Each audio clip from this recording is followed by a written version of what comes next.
Menkominfo Johnny G. Plate tersangka, Nasdem disebut tunggu sikap Jokowi untuk keluar kabinet. Direktur Eksekutif Trias Politika Agung Baskoro menilai Partai Nasdem menunggu sikap Presiden Joko Widodo atau Jokowi untuk mundur dari Kabinet Indonesia Maju. Hal itu terkait penetapan Menteri Komunikasi dan Informatika, Menkominfo, Johnny G. Plate sebagai tersangka kasus dugaan korupsi penyediaan Menara Base Transceiver Station, BTS, 4G dan infrastruktur pendukung 1, 2, 3, 4, dan 5 bakti Kementerian Kominfo tahun 2020 hingga 2022. Bila berkaca pada kenyataan sikap Nasdem selama ini, maka partai pimpinan Surya Paloh ini akan menunggu sikap Presiden Jokowi.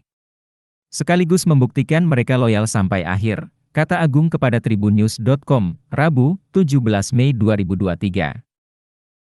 Sebab menurutnya, akan menjadi bumerang bagi Nasdem apabila merespons penetapan tersangka itu secara agresif. Karena bila Nasdem langsung merespon agresif perihal ini akan semakin menjadi bumerang politik yang sewaktu-waktu bisa memberikan disinsentif elektoral, ujar Agung. Terlebih, kata Agung, ditahannya Johnny Plate menjelang pemilu 2024 menjadi pukulan telak bagi Nasdem. Dalam konteks lain, realitas politik antara Nasdem Presiden Jokowi menempatkan relasi keduanya memasuki fase minus setelah kemarin berada di titik terendah, ungkapnya. Diberitakan sebelumnya, Kejaksaan Agung telah menetapkan Menkominfo Johnny G. Plate sebagai tersangka kasus korupsi Tower Base Transceiver Station, BTS. Dia pun tampak keluar dari gedung pidana khusus Kejaksaan Agung mengenakan rompi tahanan berwarna pink dengan tangan terborgol. Setelah pemeriksaan, kami memutuskan menaikkan status yang bersangkutan sebagai tersangka, ujar Direktur Penyidikan Jampitsus Kejaksaan Agung, Kuntadi usai sang Menkominfo digiring ke mobil tahanan.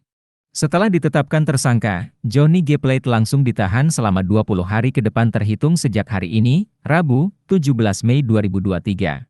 Dirinya ditahan di Rutan Salemba Cabang Kejaksaan Agung.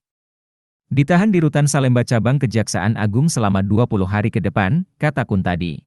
Dalam perkara ini, Johnny G. Plate dimintai pertanggungjawaban sebagai pengguna anggaran, Pak.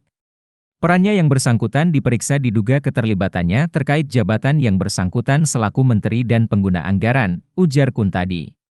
Karena itu, dirinya dijerat Pasal 2 dan Pasal 3 Undang-Undang Tipikor Yungto Pasal 55 Ayat 1 Pertama KUHP.